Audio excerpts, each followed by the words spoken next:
नमस्कार दोस्तों, कल भारत सरकार के द्वारा कुछ डेटा जारी किया गया है regarding vaccination programme in India. अब आपको पता होगा भारत के अंदर अभी के लिए जो ज्यादातर वैक्सीन दी जा रही हैं वो आपका कोविशील्ड है और कोवैक्सीन है। तो उनका इफेक्टिवनेस बेसिकली कैसा है, और जब ध्यान रखिएगा मैं जब इफेक्टिवनेस की बात कर रहा हूं तो भारत सरकार ने यहां पर जो डेथ होता है उसको कितना प्रिवेंट कर सकता है उसके बारे में ये जानकारी दी है। और आप देख पाएंगे यहां पर कि 1 dose of Covid vaccine 96.6% effective और 2 डोज अगर आप ले लोगे तो 97.5% इफेक्टिव इन प्रिवेंटिंग डेथ। तो इसके बारे में थोड़ा सा अच्छे से जानेंगे, समझेंगे कि एग्जैक्टली ये डेटा है क्या, क्या दर्शा रहा है और इसकी इंपॉर्टेंस क्या है, कैसे हम इसको एनालिसिस कर सकते हैं। काफी कुछ जानने को है, चलिए आगे बढ़ते हैं। लेकिन उसके पहले अगर आप यूपीएससी या फिर किसी भी एग्जाम की तैयारी कर रहे हैं, आपको सिंपली हमारे ऐप को डाउनलोड करना है और वहां पर जाकर जितने भी कोर्सेज हैं आप उसको अवेल कर पाएंगे। चलिए देखते हैं एग्जैक्टली हो क्या रहा है, हम क्यों इसके बारे में डिस्कस कर रहे हैं। जैसा कि मैं आपको कह रहा था, भारत सरकार मतलब कि जो यूनियन हेल्थ मिनिस्ट्री है उनके द्वारा यहां पर जो डेटा है वो रिलीज किया गया है रिगार्डिंग नेशनल वैक्सीनेशन ड्राइव।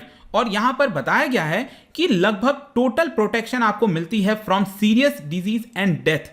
तो यहां पर जरूरी हो जाता है कि जो वैक्सीनेशन प्रोग्राम है वो ज्यादा अच्छे तरीके से चलता रहे। यहां पर आप देख पाएंगे थर्सडे को जो आईसीएमआर के जो आपके डॉक्टर हैं, डॉक्टर बलराम भार्गवा, उनके द्वारा यहां पर ये प्रिलिमिनरी डेटा लॉन्च किया गया है। आप ध्यान रखिएगा, आगे चलकर एक वैक्सीन ट्रैकर भी आने वाला है, मैं आपको वीडियो के बाद में वो बताऊंगा कि क्या है ये चीज। लेकिन रियल टाइम डेटा एक प्रकार से आप कह सकते हो अप्रैल 18 से लेकर 15 अगस्त के बीच में उसने ये दिखाया है कि पहला जो डोज है वैक्सीन, अगर हम कोई भी पर्सन पहला डोज लेता है तो लगभग 96.6% इफेक्टिव है ताकि उस पर्सन की मृत्यु नहीं होगी। ध्यान रखिए, मैं बार बार डेथ के ऊपर फोकस कर रहा हूं, मोर्टेलिटी, क्योंकि उसी के बारे में ये डेटा है। अगर दोनों डोज ले लेता है तो इफेक्टिवनेस और बढ़ जाती है, 97.5% चांस है मृत्यु नहीं होगी। अब क्वेश्चन ये आता है कि व्हाट डज दिस शो, मतलब ये जो इफेक्टिवनेस हम देख रहे हैं हाई परसेंटेज हमें 96-97% देखने को मिल रहा है।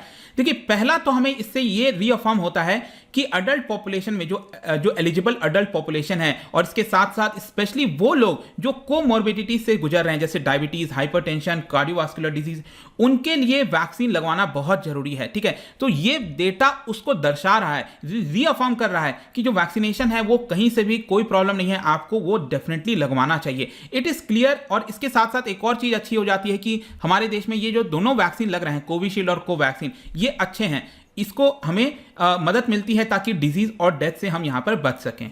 और इसीलिए यहां पर जो एक आप सिग्निफिकेंस कह सकते हो कि पूरे पॉपुलेशन को यहां पर ये वैक्सीन इंप्लीमेंट होनी चाहिए। अब यहां पर क्वेश्चन आता है what are the public health implication. इसका पब्लिक हेल्थ के ऊपर इंप्लीकेशन देखिए, अब मैं आपको बताता हूं।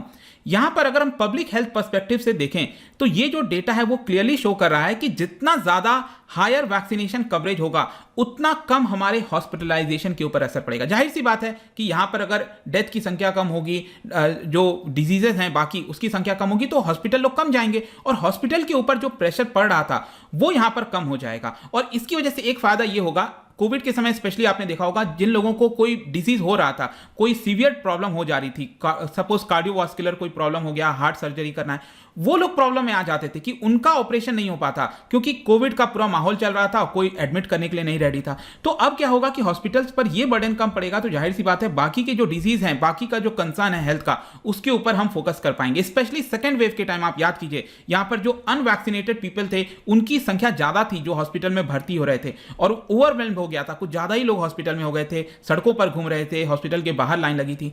तो इससे हमें यह कहीं ना कहीं पता चलता है कि अब ऐसा सिचुएशन नहीं होगा, क्योंकि आप लेटेस्ट डेटा यहां पर देखो, इसमें बताया गया है कि 58% पॉपुलेशन हमारी ऐसी है देश के अंदर जिसको एटलीस्ट 1 डोज लग चुका है।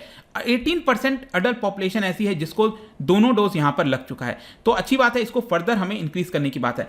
इसमें एक और चीज है यहां पर, अच्छी बात आप कह सकते हैं इकोनॉमी के पर्सपेक्टिव से भी, क्योंकि यहां पर बार बार बात चल रही है थर्ड वेव आएगा, थर्ड वेव आएगा, कब आएगा नहीं आएगा, जो भी एक पूरा अलग मामला है। लेकिन अगर वो आता भी है तो जो हमने सिचुएशन सेकेंड वेव में देखी थी कि लोग बार बार हॉस्पिटल जा रहे थे, वैसी सिचुएशन अब हमें देखने को नहीं मिलेगी, भले ही कितना भी बड़ा वेव आ जाए। इससे एक ये इंडिकेशन निकल रहा है जो कि इकोनॉमी के पर्सपेक्टिव से, सोसाइटी के पर्सपेक्टिव से, हर एक चीज पर्सपेक्टिव से आप देखिए तो काफी अच्छी बात है। लेकिन यहां पर मैं एक चीज बता दूं, अगर कुछ लोग सोच रहे हैं कि ये जो डेटा है 96-97%, क्या ये दिखा रहा है कि इससे ट्रांसमिशन नहीं होगा, कोविड ट्रांसमिट नहीं होगा? देखो, ये डेटा उसके बारे में नहीं है, मैं फिर से बता रहा हूं, ये डेटा उसके बारे में नहीं है। It is just about mortality, जो डेथ हो जाती थी ना, उसमें ये कितना इफेक्टिव है उसको ये बस शो कर रहा है। इनफैक्ट यहाँ पर डॉक्टर भार्गवा ने ये भी बोला था कि ये जो वैक्सीन है, these are disease modifying vaccine, they are not disease preventing vaccine। 100% surety नहीं है कि अगर आप वैक्सीन ले लेते हो तो आपको यहां पर जो कोविड है वो नहीं होगा। कोविड हो सकता है और इसी को हम कहते हैं ब्रेक थ्रू इन्फेक्शन। स्पेशली आजकल डेल्टा वेरिएंट के बारे में काफ़ी चर्चा हुई थी, फिर रिसेंटली म्यू वेरिएंट आ गया आपका। तो इस तरह के जो वेरिएंट्स हैं, और कई बार अंदाजा ये भी लगाया जा रहा है कि कोई एक ऐसा वेरिएंट आएगा जो यहाँ पर जो वैक्सीन का कोई असर उसके ऊपर शायद करेगा नहीं। और इसी की वजह से सरकार बार बार यही रिकमेंड कर रही है कि अभी भी वैक्सीन लगवाए हो आप तो भी आपको मास्क लगाना है, जो भी अप्रोप्रिएट बिहेवियर है वो आपको कंटिन्यू करना है। और फाइनली जाने से पहले यहां पर जैसा कि मैं आपको स्टार्टिंग में बोला था कि एक वैक्सीन ट्रैकर आने वाला है। जी हां, वैक्सीन ट्रैकर बेसिकली क्या किया गया है, एक ट्रैकर बनाया गया जिसको हर कोई ट्रैक कर सकता है कि देश में यहां पर जो वैक्सीन लग रही है उसका इफेक्टिवनेस कैसा है। बेसिकली 3 प्लेटफॉर्म को मर्ज कर दिया गया है, जैसे कोविन के डेटा हो गए, आईसीएमआर का नेशनल कोविड टेस्टिंग डेटाबेस हो गया और कोविड-19 इंडिया पोर्टल हो गया। तीनों के डेटाबेस को यहां पर लेकर एक वैक्सीन का इफेक्टिवनेस कैसा चल रहा है रियल टाइम बेसिस पर सभी एज ग्रुप के लिए, ठीक है, यंग पीपल, ओल्ड पीपल, किसी को कोई प्रॉब्लम है उनके लिए। इसके साथ साथ इसको 3 तरह से बाइफरकेट भी किया जाएगा कि नॉन वैक्सीनेटेड पीपल के ऊपर क्या हो रहा है, वैक्सीनेटेड पीपल के ऊपर क्या हो रहा है और जो फुल्ली वैक्सीनेटेड हैं, दोनों डोज लिए उनके ऊपर क्या हो रहा है। ये पूरा ट्रैक आप कर सकते हो। बहुत ही जल्द इसको लॉन्च किया जाने वाला है, ऐसा यहां पर खबर आई है। तो ये पूरा वीडियो था दोस्तों रिगार्डिंग जो लेटेस्ट डेटा है, मैं सोचा था इसके बारे में क्लियर कर दूं आपको। और जाने से पहले एक इंटरेस्टिंग क्वेश्चन आपके लिए, which of the following disorder is caused by the deficiency of protein.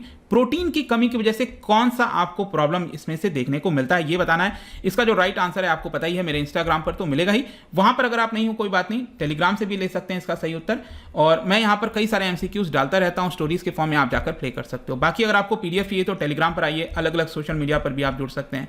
साथ ही साथ यूपीएससी या फिर किसी भी एग्जाम की प्रिपरेशन कर रहे हैं, सिंपली आप हमारे ऐप को डाउनलोड कर लीजिए। आई होप कि वीडियो आपको पसंद आया होगा। मिलता हूं आपसे next time. Till then, thank you very much, see you soon.